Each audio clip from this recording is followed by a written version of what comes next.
삼보의 기하는 뜻은 요부터 이제 봅시다. 자, 읽어볼게요. 번역본을 이제 보겠습니다. 온 누리에 가득하신 우리 부처님, 뛰어난 업 온갖 지혜 두루 갖추고. 뛰어난 업은 재성업이라 그럽니다. 업의 작용을 얘기합니다. 그리고 지혜를 두루 갖추고 하는 거는 이거는 이 편지라 하죠. 이거는 그 알의 본질을 얘기합니다. 이걸 갖추고 걸림없이 자유자재에 몸을 놔두며, 이게 이제 걸림없이 자유자재죠. 이거는 이제 색채라가 저 몸에 대한 이야기하고, 자유자재는 색명입니다. 물질의 작용, 몸의 작용 이런 거예요. 그래서 앞에 뛰어난 업 온갖 지혜 두루 갖추고 나는 마음의 덕을 얘기하고요. 걸림없이 자유자재에 몸을 놔두며 하는 거는 바로 그 색덕, 몸의 덕을 얘기하는 겁니다.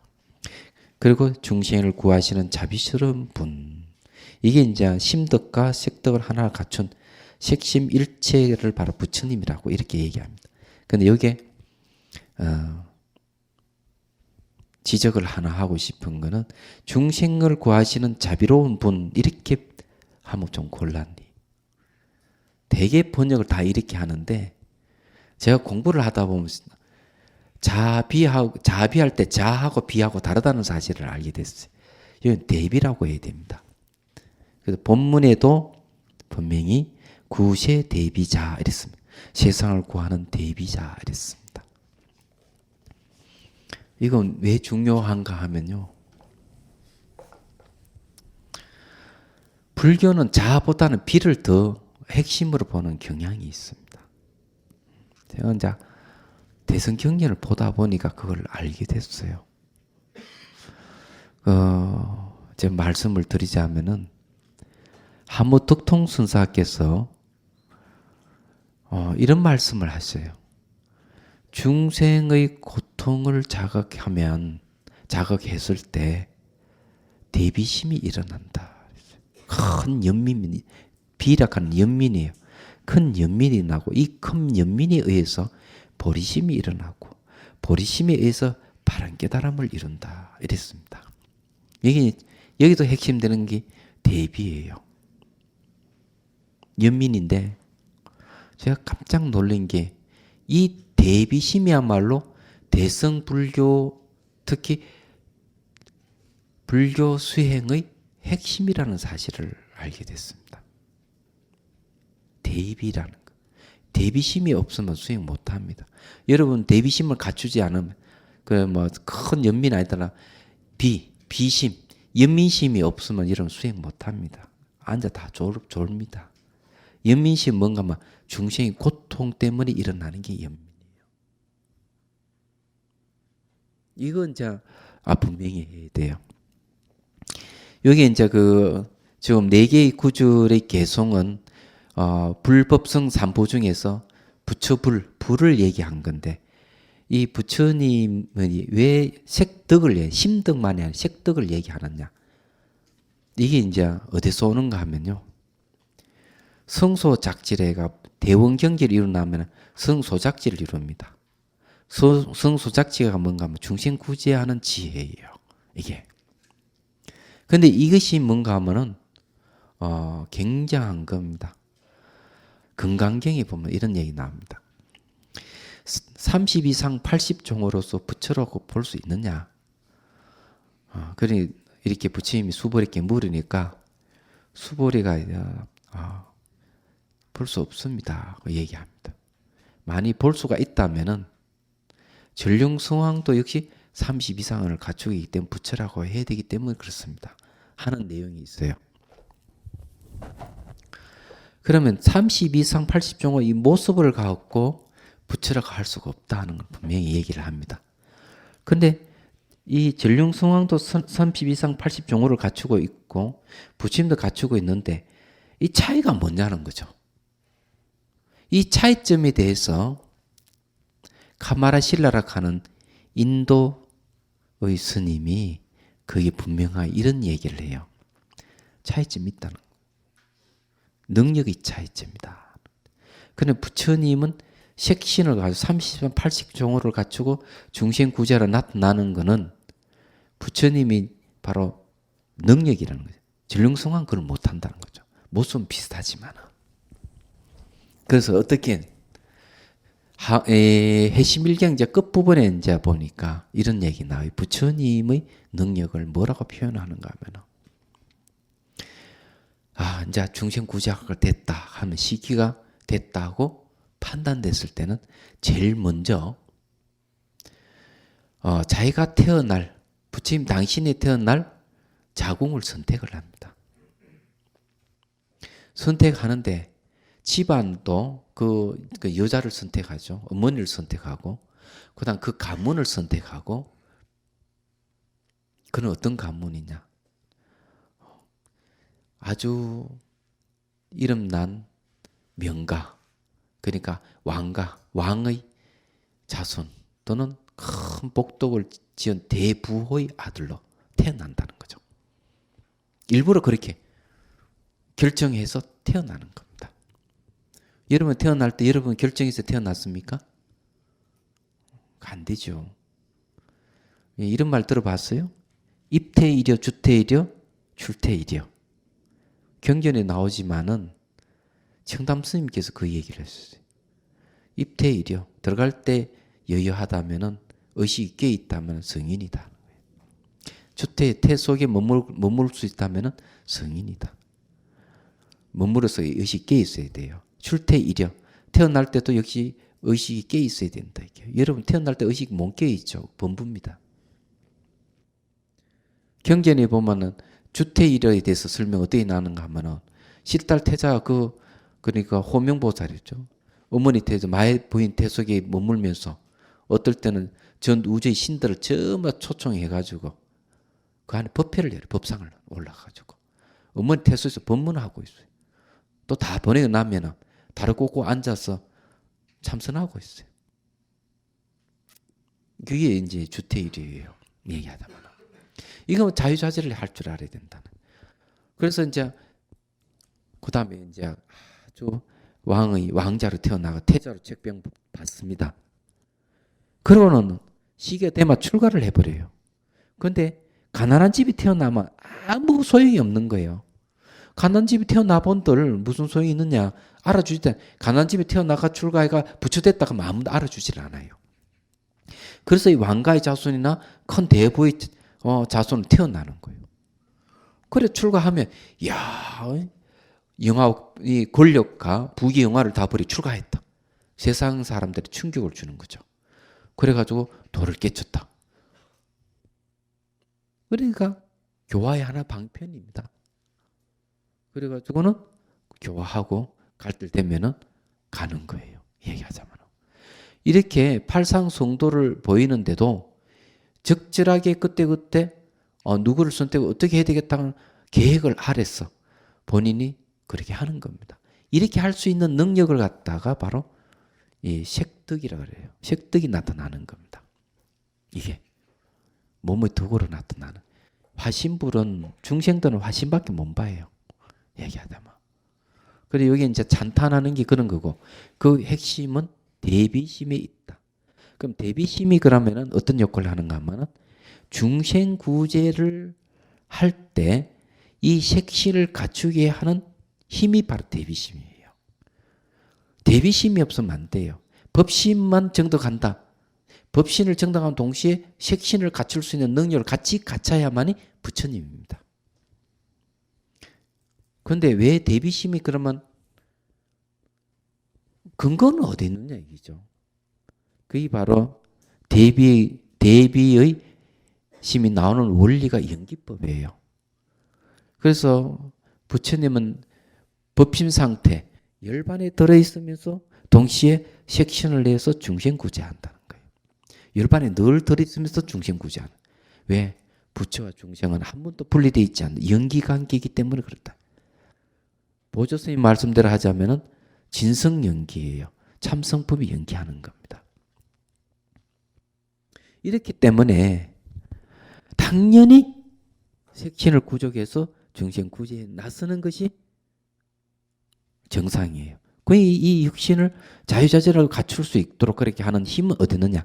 대비심이. 대비심 없으면 아이고 뭐 내 열반이 들어가 안 나올란다. 그게 바로 아라한이죠. 대비심이 있기 때문에 멸전쟁이 더 머물지 않고 나오는 겁니다. 그 보살이 그런 거예요. 보살이 바로 부처를 지향하는 이유가 거기 있는 거예요. 그래서 이게 구시의 대비자 이래서 세상을 구원하는 대비자 하는 말을 하는 겁니다. 그건 자비를 했는데 이왕이면 자까지 설명해 드리자면 간단하게 주어서 기쁨을 일으키는 걸 사랑자죠. 사랑이라고 그러고 중생의 고통을 없애주면서 피곤해하거나 싫어하지 않는 것을 비라 그런다 그랬어요. 그게 보살이라는 거죠. 그래서 주고 빼앗는 것을 자비입니다. 기쁨을 주고 고통을 빼앗아 없애는 것을 얘기를 합니다. 그게 자비예요. 그래서 사랑 하나까지는 안 됩니다. 사랑이는 말이죠. 어떤 단점이 있는가 하면은 상대가 고통을 당해도 그 고통을 이해를 못하는 게 사랑이에요. 중생의 고통, 상대방의 고통을 이해 못하면 아무 소용이 없습니다. 그게 이제 바로 대비심, 연민에서 오는 거예요. 그런데 여러분들 연민을 갖추지 않으면 소용이 없는 겁니다. 그런데 옛날 스님들은 해제를 하면은 만행을 떠난다는 게 뭔가 실제 중생들, 시중 사람들하고 부딪혀 없습니다. 그래서 자기 수행 경지를 그 실험해보고 그래서 대비심을 키우는 거예요. 그걸 결제 왔다 수행을 하고. 요즘 안 그런 것 같더라고요. 어떻게 듣기로는. 풍토가 많이 바뀌었는데 여하튼 봅시다. 그 다음에 그 모습은 법의 성품 진여의 바다. 그 모습은 보신을 얘기하고요. 법의 성품 진여의 바다는 바로 체상을 얘기합니다. 체의 모습이에요. 이것은 바로 불법성 할 때 법을 얘기합니다. 그 안에는 무량공도 갖추고 있어 참 진리를 여실하게 닦으신 이여. 이거는 무량공도가 갖췄다는 것은 바로 이제 잘 알다시피 인덕, 사람의 덕을 얘기하고요. 참질 여실을 닦는다는 건 행덕, 수행의 덕을 얘기합니다. 요거는 이제 성을 얘기합니다. 그래서 내주, 첫 번째 내주는 불, 그 다음에 다섯 번째 줄은 법, 그 다음에 여섯 번째 줄은 성을 얘기합니다. 이건 일곱 번째 줄하고요. 그냥 불법성이 다 갖춰지는 거죠. 그래서 거룩하신 불법성께 기합니다. 이래 나오는 겁니다. 그럼 여기 이제 이 거룩하신 불법성 기합니다. 이 말은 사실 없는 말입니다.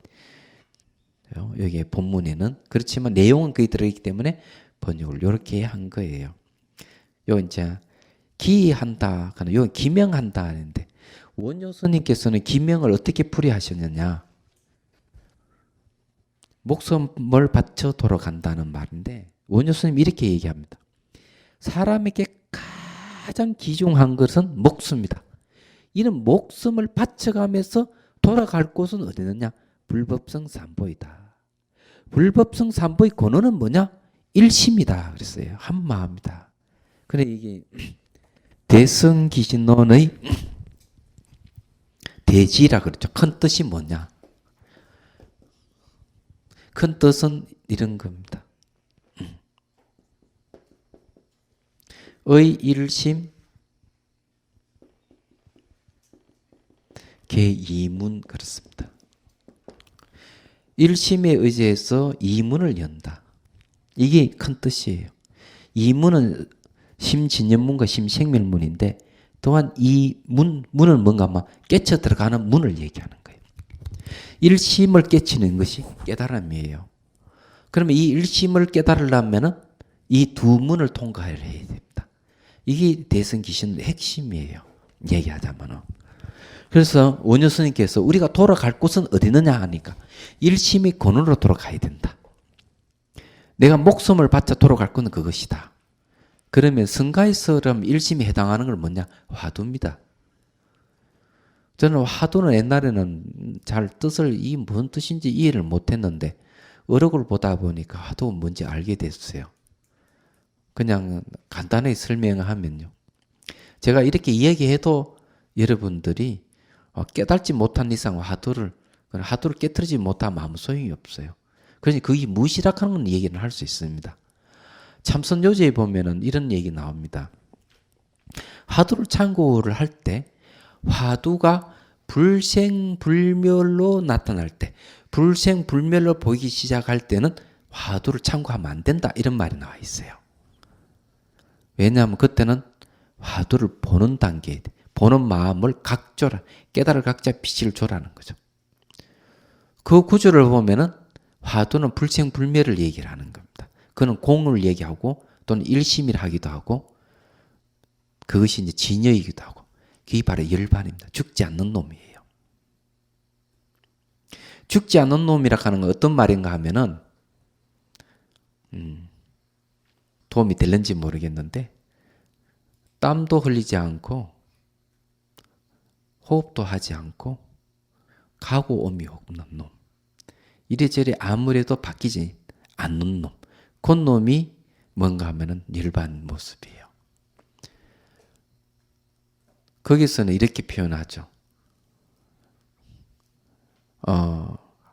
금강경 5가에서는 야부 스님께서, 야부 선사가 하는 말이 물을 끼얹어도 젖지 않고 불에도 타지 않는 놈. 여기 뭔가 죽지 않는 놈이에요. 그 열반입니다. 불생불멸이. 그래서 해심일경에 이걸 갖다 불생불멸하여 본래 고요한데 그 자체 성품이 열반이다, 이렇게 얘기했습니다. 그 일심이 그 얘기하는 거예요. 일심이 중생심이기도 하지만은 일심이 또 근원이에요. 그럼 우리가 일심이 근원으로 돌아가면 목숨을 바쳐 돌아갈 자리다. 그게 이제 바로 일반 해탈이기도. 진리가 우리를 자유롭게 한다. 진리가 너희를 자유롭게 하리라. 이 성경이 나오는 말인데 불경에 인용해서 저것도 가져갖고 쓰는 거예요. 대성불교는 첫 번째 그부터 얘기합니다. 모든 경계는 처음부터 법에 대한 이야기하면서 법을 알면 깨달을 수가 있다는 걸. 깨닫는다 하는 것은 해탈한다는 얘기, 자유롭게 된다는 얘기. 이게 이제 분명히 하자. 저는 말이죠, 이 성가에 바라고 싶은 게 하나 있어요.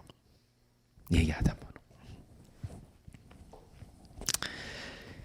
이 성가를 개혁을 하려면은 한 가지를 개혁하면 다 바뀔 수가 있습니다.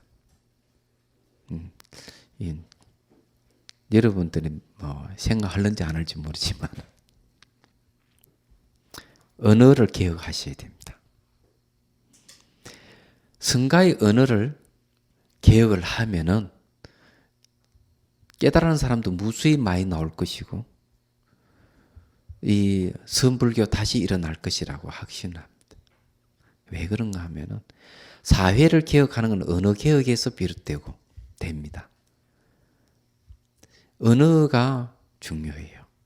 왜 그런가 하면은 지금 쓰는 성가에서 쓰는 언어는 옛날에 써오던 언어이기 때문에 그냥 이게 새롭게 아주 신선하게 받아들이지 못하고 구태의연하게 습관적으로 받아들여요. 습관적으로 받아들이니까 성가의 언어를 써도 저게 무슨 말인지 모르고 멍하니 앉아있는 게 전부 다예요. 현대어로 속속히 들어와야 됩니다.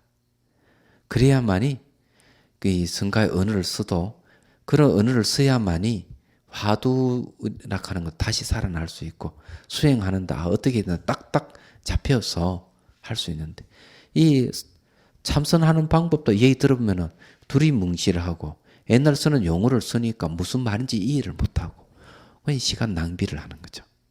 그래서 어떻게 해야 되는데 성가의 언어를 현대 언어로 들으면 쏙쏙 들을 수 있도록 개혁을 하셔야 돼요. 그건 여러분들이 하셔야 됩니다. 얘기하자면 예를 들어 이런 게 있어요. 저게 의타기성이라고 하는 말이 있어요.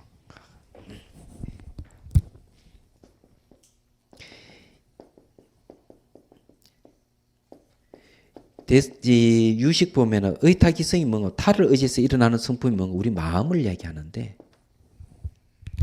유식 삼성 중에 하나에 난 하다가 이제 또 뭐 이거 얘기를 하겠지만요. 의탁이 성이라 하는 저는 잘 마음에 와닿지는 않았습니다.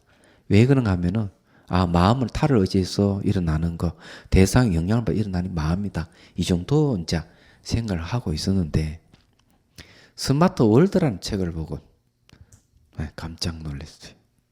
학자들이 10여 년 전에 연구를 했어요. 생각한다, 사유한다, 마음. 이것은 인간의 고유한 것이 아닌가 하고 연구를 했는데 아니라는 거죠. 네트워크랍니다. 그러니까 깜짝 놀라네요. 네트워크라는 게 지금 연결되어 있다는 걸 얘기를 하는 건데 보니 의탁이성 맞아요. 타를 의지하는 성품이라는 것에 연결되어 있는 걸 얘기합니다. 요즘 그렇게 표현해요. 요즘은 시대가 자꾸 바뀌어가기 때문에 내용은 우리는 재상이라 하지만 그 내용을 표현하는 언어는 시대에 따라 바뀌어가야 된다고 생각합니다. 그래야만이 대중이 어필이 될 수가 있어요.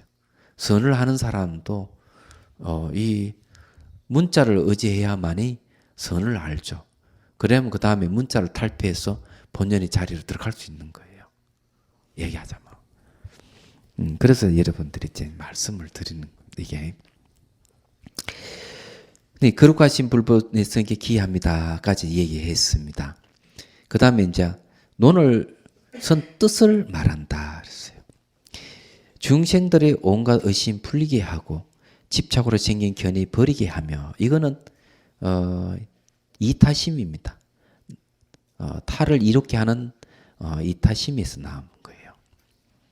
그 다음에 참 대성의 바람 믿음을 일깨워 주어 부처님 시 이어가기 바라옵기에 이 두 구절을 뭔가 하면은 자리했습니다. 자리.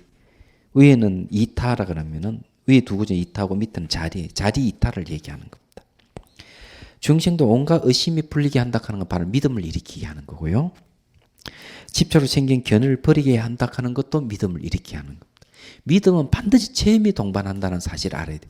믿음이라 하는 게 쉬운 게 아니에요. 믿음은 반드시 체험이 동반하는 믿음이 진짜예요. 수행해서 체험했을 때 그 믿음이 바뀌지 않는 겁니다. 나는 신심이 없었어. 뭐 이러는 사람은 되게 말만 그러는 거죠. 얘기하자면. 체험이 없어서 그런 겁니다. 우람 스님을 오랜만에 턱 만나서 얘기를 했는데 얘기를 하다 보니까 우람 스님이 그런 얘기를 하더라고요. 우리 성가에도 수행하는 사람들이 몸으로 체험되는 게 좀 있으면 좋겠다. 몸으로 체험되는 게 없으니까 헤매고 있지 않느냐. 확신이 안 든다는 거죠. 그래 어떻게 하면 몸으로 체험할 수 있는 뭐가 없느냐. 이걸 얘기를 하더라고요. 그래서 기초 수행에서 몸으로 체달할 수 있는 뭐가 있으면은 이 화두 참고하는데 탄력을 받을 수 있을 것이다. 이 얘기를 하더라고요. 그게 이제 맞다고 생각합니다. 근데 이게 체험이 뭔가 하면 믿음이 동반되는 거예요. 체험이 없으면 믿음이 안 생깁니다. 이게 문제예요.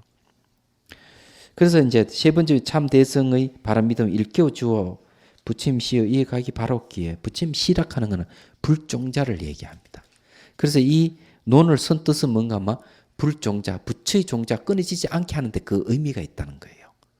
그래서 대성 기신론 공부를 하면은 부처된다는 겁니다. 다른 건 없어요. 자, 116페이지를 넘어갑니다. 논 전체 내용을 드러내서 말한다. 논에서 어떤 법이 대성에 대한 믿음의 근본을 일으킬 수 있다고 하니 이 때문에 반드시 이 내용을 말해야 한다. 자, 믿음의 근본을 일으킨다. 믿음이라 하는 게 굉장히 중요한 거예요. 믿음이 없으면 못 깨닫습니다. 그런데 이 믿음은 가르침을 통해서 믿음이 일어나요. 얘기하자면. 그래서 여기서 어떤 법이 대성에 대한 믿음의 근본을 일으킬 수 있다. 어떤 법, 이 법이 뭐냐 하는 거죠. 이 법이 이제 우리 공부해야 될 법입니다. 이게 일심이라는 법이에요. 얘기하자면. 그런데 이 일심을 풀어내는 데 있어서 이제 5 부분을 나눠서 이제 설명을 합니다. 하는데 이때 어떤 법하는 게 법에 대한 말씀을 드리죠. 여러분 법에 대해서 어느 정도 이해를 하시고 있는지는 잘 모르겠는데요. 이 법 때문에 제가 머리를 많이 알았습니다. 그래서 이제 이 공부를 좀 했죠. 사실은요. 모든 것 정신현상이든 물질이든 다 법이라고 지칭하니까 머리가 딱 아픈 거예요. 그래서 공부를 하다 보니까 법은 어떤 의미가 있는가 하면은 결과를 낼 수 있는 건 다 법이다 그랬습니다. 법을. 그러면 믿음을 낸다. 그 내는 거죠. 믿음을 출생시키는 뜻이 있는 거예요. 법이라는 게. 그러면은 예를 들어서 이 찻잔이 있다. 그러면 찻잔은 역시 법입니다. 차를 마실 수 있게끔 하는 거예요. 그럼 때에 따라서는 도둑님 들어오면은 찻잔을 던져서 도둑을 잡을 수도 있죠. 그렇게 도둑을 잡을 수 있는 원인 역할을 하니까. 결과를 낼 수 있는 것은 전부 다 법이다 하는 거예요. 이 결과를 낼 수 있다는 게 중요한 거예요. 정신현상이든 물질현상이 다. 여러분들이 수행을 해가지고 화두를 참고한다. 수행하는데 화두가 법입니다. 화두가 여러분의 지혜를 갖다 줘, 깨달음을 갖다 주기 때문에 그런 거예요. 그러나 얘기했지만은 믿음은 그냥 생기는 게 아니고 그 앞서 먼저 생기는 게 지혜가 먼저 생긴다는 겁니다. 그래서 이 법이 지혜를 생기게 하고 일으키고 그 다음에 믿음을 일으키는 겁니다. 이 지혜하고 믿음은 분리될 수 없는 거예요. 얘기하자면. 기독교는 체험이 없어요. 그래서 기독교 믿음은 이성적인 사람에게는 언젠가 뒤집힐 가능성이 있는 믿음입니다. 말씀드리자면. 근데들이 이게 근데들 이 종교를 그리 신봉하고 굉장히 가격하게 변하는 건 뭐 때문에 그러느냐 하면은 근데들은 몸으로 체험하는 게 있어요. 방언을 한다든 이런 겁니다. 뭐가 보인다든 이런 거예요. 그런데 불교 수행의 입장에서 보면은 그런 경우는 사실은 초보 수준에서 일어나는 수준이고 진짜가 아닙니다. 근데 그네들은 근과 옥조를 생각하기 때문에 방언을 한다면 난리가 나죠. 그리고 또 예수님이나 마리아가 나타났다가 은사를 받았다고 난리가 납니다. 근데 그네들은 오로지 하는 건 기도밖에 없어요. 명상은 없어요. 그런데 아주 이성적이고 지혜가 있는 사람에게는 기독교는 엎어져 버립니다. 그러니 솔직히 말해서 무지몽매한 사람들이 기독교를 믿을 가능성이 많아요. 그래서 지혜가 있는 사람 중에서 기독교를 믿는 사람들은 대개 불법을 접한 사람들이 있고 그것을 마치 불교적으로 해석해내고 하기 때문에 그나마 버티고 있는 거예요. 얘기하자면. 그렇지 않으면 다 넘어가죠. 그런데 이제 문제가 많습니다. 그것도 또 나중에 이제 말씀드리겠지만은 그래서 이 법이 대성에 대한 믿음의 근본을 일으킬 수 있다 하는 게 법이 바로 결과를 낼 수 있는 힘이 있다는 거예요. 그리고 또 다르게 또 얘기하면 원인과 조건에서 생성 소멸되는 걸 다 법이라고 얘기합니다. 자, 예를 들어서 이 얘기를 하면은 일체지자 그러면 일체지자를 부처님이라고 얘기하는데 모든 걸 다 아시는 분이죠. 일체지자를. 그러면 일체지지, 일체지혜의 지혜를 얻을 때 우리는 부처님이라고 할 수 있는데 일체지혜의 지혜를 얻으려면 어떻게 얻어야 되느냐? 이 법이 아니면 안 되는 거예요. 법이 바로 일체지지 또는 일체지자가 되게 한다는 거죠. 부처님 되게 한다는 거죠. 얘기하자면. 그러면 이제 어떤 법이냐 한번 봐야 돼요. 그다음 기신론을 꼭 써야 하는가에 대한 의심을 없앰. 그게 이제 논 네 번째 보면 이 내용은 5부분을 설명하니 어떤 것들이 그 5인가. 자, 법을 이제 하나하나 이제 논리적으로 설명해 갑니다. 이 5부분에 첫째는 인연분이라 합니다. 논을 쓰게 된 인연이 무엇인가를 설명하는 부분이요. 논을 쓰게 된 이유입니다. 이비분. 둘째는 대성의 법과 의는 무슨 내용인가를 간략하게 설명하는 부분이요. 뜻을 세우는 부분입니다. 뜻이자를 얘기합니다.